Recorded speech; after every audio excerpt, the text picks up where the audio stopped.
জাহান্নাম দেখেছে ইসরায়েলা। জাহান্নামের ভয়াবহতা দেখেছে ইসরায়েলা। গতকালকে ইসরায়েলিদেরকে ইরান জাহান্নামের ভয়াবহতা দেখিয়েছেন। দর্শক, গতকালকের কথা বলছি। গতকাল শুক্রবার মধ্যরাতে আনুমানিক 2:30টার দিকে ইরানে ভয়াবহ মিসাইল হামলা চালিয়েছে ইরান ইসরায়েলে। যেই হামলায় মিসাইলের বৃষ্টি বর্ষণ হয়েছে।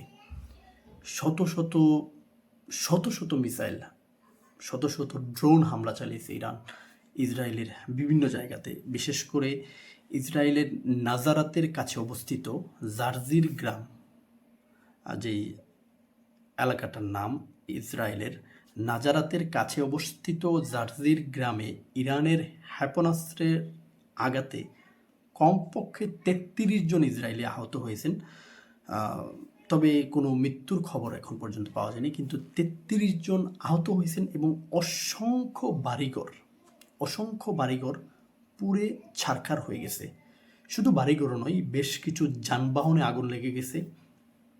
এবং মধ্যরাতে 2:30টার দিকে যখন হঠাৎ করে বিমান হামলার সাইরেন বেজে ওঠে, তখন ওই এলাকার মানুষ ছুটোছুটি শুরু করে দেয় এদিক সেদিক, প্রাণ বাঁচানোর জন্য তারা ছুটোছুটি করে।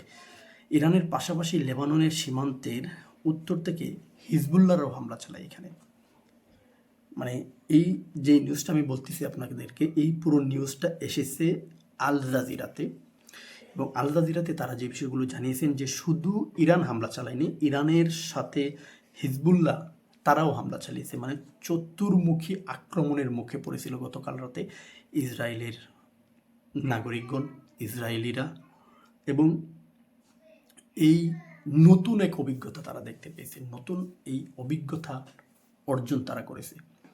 যে যুদ্ধের শুরু করেছিল মার্কিন যুক্তরাষ্ট্র এবং ইসরায়েল, যেই যুদ্ধের শুরু করেছিল ইরানকে দখল নেওয়ার জন্য ইসরায়েল, কিন্তু শেষ পর্যন্ত তারা ইরান দখল নিতে পারেনি। বরং তারাই এখন লেজ গুটিয়ে উল্টো দিকে পালানোর চেষ্টা করতেছে। এই মুহূর্তে সবচাইতে যেই বড় খবর আমি আল জাজিরা থেকে আপনাদেরকে পড়ে শোনালাম, এটা গতকাল শুক্রবার রাতে মূলত এই হামলাটা চালানো হয়। এবং এই হামলায় ইসরায়েলিরা আসলে সত্যিকারের জাহান্নাম দেখতে পেয়েছে। ডোনাল্ড ট্রাম্প হয়তোবা কল্পনাও করতে পারে নাই যে ইরান এরকম ভয়াবহ হামলা চালাবে তাদের উপর। এবং ইরানের নেতানিয়াহু, সেও হয়তোবা এটার কল্পনা করতে পারে নাই, কিন্তু তারা বাস্তবতাটা আসলে ভিন্ন দেখতে পেয়েছে।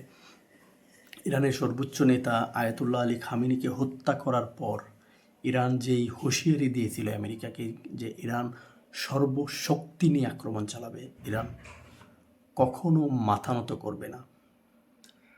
যখন মার্কিন প্রেসিডেন্ট ডোনাল্ড ট্রাম্প বুঝতে পেরেছিল যে ইরান আসলে তাদেরকে ছেড়ে দেওয়ার জাতি নয়, তখন ডোনাল্ড ট্রাম্প কিন্তু বারবার এই যুদ্ধ দীর্ঘায়িত না করার কথা বলেছিলেন। ডোনাল্ড ট্রাম্প বারবার বলেছিলেন যে তারা এই যুদ্ধটা দীর্ঘায়িত করবে না, তারা হয়তোবা যুদ্ধটাকে অল্পের মধ্যে শেষ করবে। কিন্তু ইরান এটাতে রাজি হয় নাই। ইরানের পররাষ্ট্রমন্ত্রী আব্বাস আরাগাচি তিনি বলেছেন যে যুদ্ধর শুরুটা হয়েছে আমেরিকার হাত দিয়ে, শেষ হবে আমাদের হাত দিয়ে। ইরানের যিনি সর্বোচ্চ নিরাপত্তা প্রধান যিনি রয়েছেন আলী লারিজানি, তিনিও বলেছেন এই যুদ্ধে আমেরিকাকে মুহূর্তের জবাব দেওয়া হবে। আরেকটু বলি যে ইসরায়েলের মধ্যাঞ্চলে যেই আবাসিক এলাকা হামলার বিষয়টা, যেটা মূলত আজকের এই ভিডিওতে আমি আপনাদেরকে বলতে চাচ্ছিলাম, যে ইসরায়েলের যেই এলাকায় হামলা হয়েছে ওই এলাকাটা মূলত আবাসিক এলাকা ছিল। এবং এই হামলার বিষয়টা কিন্তু আইডিএফ তারাও নিশ্চিত করেছেন, মানে ইসরায়েলি প্রতিরক্ষা বাহিনী আইডিএফ তারাই এই হামলার বিষয়টা নিশ্চিত করেছেন।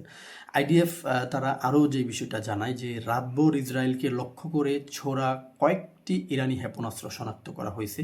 এর মধ্যে একটির মধ্য ইসরায়েলের সোহাম এলাকার কাছে একটি আবাসিক এলাকায় আঘাত হানে।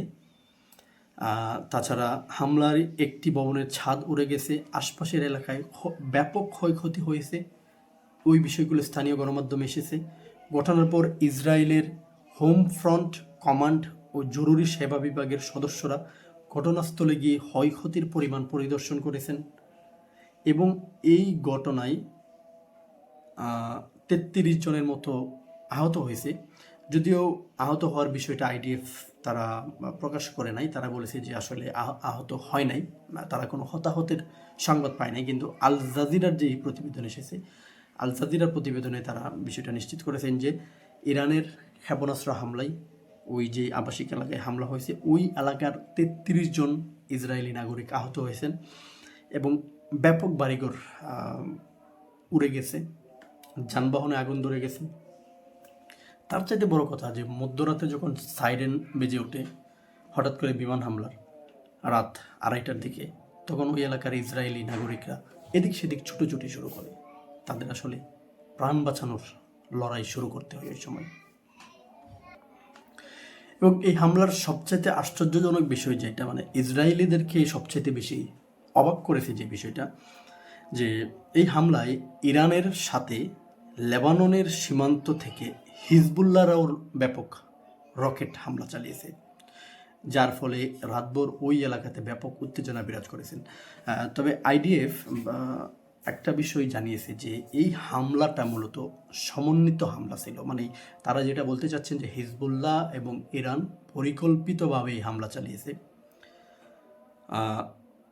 আরেকটা বিষয় যে মানে যে সংবাদে উঠে এসেছে যে যেই ৩৩ জন আহত হয়েছে তাদের অনেকেই মিসাইলের আঘাতে আহত হয়েছেন, অনেকে জানালার কাছে বসেছিলেন, জানালার কাচ ভাঙা তাদের উপর গিয়ে পড়েছে, সেই কাচের আঘাতে আহত হয়েছেন।